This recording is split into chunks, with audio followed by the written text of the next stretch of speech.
আজকে দুপুরে বাসার সবার দাওয়াত। যাব দাওয়াত খেতে, তারই প্রিপারেশন নিচ্ছিলাম। একটু পরে যেহেতু বের হতে হবে, তার মধ্যে আবার 11টা না ঠিক 12টার দিকে ফোন আসলো আমার বাসায় গেস্ট আসবে। এমন গেস্ট আসবে তাকে বলাও যাচ্ছে না যে তুমি এসো না বা তুমি পরে এসো। আবার আমাদের দাওয়াতও তা আর গেস্ট যে যতক্ষণ আসবে তখন তো তার জন্য রান্নাবান্না করতেই হবে, কারণ রান্নাবান্না না করলে তারা এসে খাওয়া দাওয়া করবে কি। হোক, আসসালামু আলাইকুম। নিশ্চয়ই সবাই ভালো আছেন। ভালো থাকলে ভিডিওটি সম্পূর্ণ দেখবেন।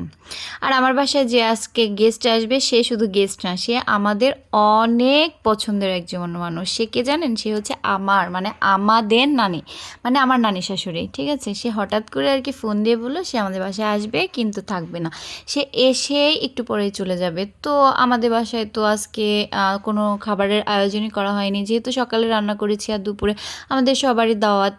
তাই জন্য সে ফোন দেওয়া মাত্রই সব কিছু আবার ফ্রিজ থেকে বের করে রান্নার প্রিপারেশন নিচ্ছিলাম। আর সে যে যে খাবারগুলো, যে আইটেমগুলো সে পছন্দ করে, ভালো খায়, তার পছন্দ, সেইগুলো আর কি রান্না করছিলাম। কারণ বয়স্ক মানুষ, বয়স হয়ে গেছে, আজ আছে কাল নেই।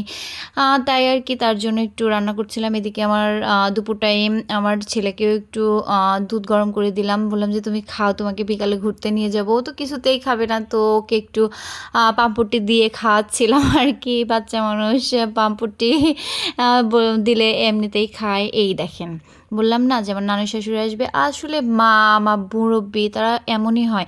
তার নিজের গাছের লাগানো আম, সেই আমগুলো তার মেয়েকে মানে আমার শাশুড়িকে নিজে এসে খাওয়াবে, তার জন্য সে এত কষ্ট করে আমগুলো নিয়ে আসছে, কিন্তু সে থাকেনি, একটু পরে চলে গেছে। তার সাথে আমাদের দেখা হয়নি ফিরে এসে। যাই হোক, আসলে মারা এমনই হয়তো বা হয়। সে এত কষ্ট করে এই আমগুলো নিয়ে আসছে আমাদের জন্য, তার জন্য আলহামদুলিল্লাহ।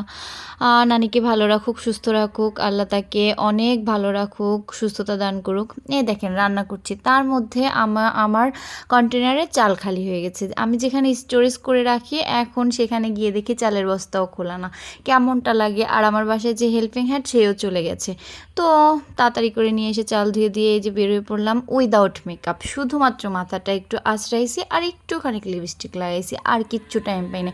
ওদিকে আপনাদের ভাইয়া এবং আমার শ্বশুর তাড়াহুড়া করছিল, কারণ অনেক বেজে গেছে, প্রায় 2টা 2:30 বেজে গিয়েছে, যেতে হবে। বেরিয়ে পড়লাম তাদেরকে রেখেই। আর আমার শাশুড়ি সে যেতে পারেনি, কারণ আমার নানি শাশুড়ি আসছে, তাকে রেখে সে কীভাবে যায়। তাই জন্য আমরাই চলে গেলাম। আর এত পরিমাণ বৃষ্টি, বেচারারা ছাদে আয়োজন করেছিল, কিন্তু এত বৃষ্টি আমরা যেখানে খাচ্ছিলাম জানেন না, প্লেটের উপরেও পানি টপ টপ করে পড়তেছিল। আমার ছেলেটা আলহামদুলিল্লাহ মাশাআল্লাহ নিজ হাতে খাচ্ছিল। ও আসলে খালি দাওয়াত খাইতে পছন্দ করে, ও খালি দাওয়াত খাইতে পছন্দ করে বলতে ও দাওয়াতে গিয়ে হাত দিয়ে খায়, কিন্তু বাসায় সে খাইতেই চায় না। এই দেখেন না আমার বাচ্চা দুইটা মজা করছিল আর খাচ্ছিল। আর এত বৃষ্টি, আমরা যেখানে খাচ্ছিলাম আমাদের প্লেটে টপ টপ করে পানি পড়ছিল। ওর বাবা বলতেছিল এখন টপ টপ করে পানি পড়লে কি আর করার, খাওয়া রেখে উঠে যাব নাকি। আমরা তাড়াতাড়ি করে কোনো রকম খেয়ে গাড়িতে এসে বসলাম। আর ওর বাবা আর ভাইয়া একটু লেট করে আসছিল, কারণ গিয়েই তো আর চলে আসা যায় না, একটু কথাবার্তা বলতে হয়, অনেক পরিচিত মানুষরা থাকে, তাদের সাথে সময় দিতে হয়। তবে বেশিক্ষণ ছিলাম না ওদিকে, যেহেতু নানি শাশুড়িকেও রেখে গিয়েছিলাম, কিন্তু দুর্ভাগ্যবশত তার সাথে আর এসে দেখা হয় নাই, সে চলে গিয়েছে। তারপরে তো আসার পথে অনেক মজা করতে করতে আসলাম, ছেলের সাথে ফাজলামি করতে করতে আসলাম।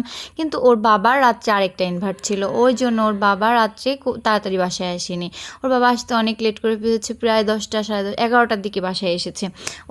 আমার ছেলে তো কান্না করতে করতে অস্থির হয়ে গেছে, বাবা আসছে না কেন, বারবার করে ফোন দিচ্ছে, বাবা আসো বাবা আসো। আসলে আমার ছেলেটার দিনের বেলা ওর বাবার নাম একবারও মুখে নেবে না, কিন্তু সন্ধ্যা হয়ে গেলে বা রাত হয়ে গেলে ওর বাবা ছাড়া ওর চলেই না। আমি কোথাও গেলেও শান্তি পাই না ওর জন্য।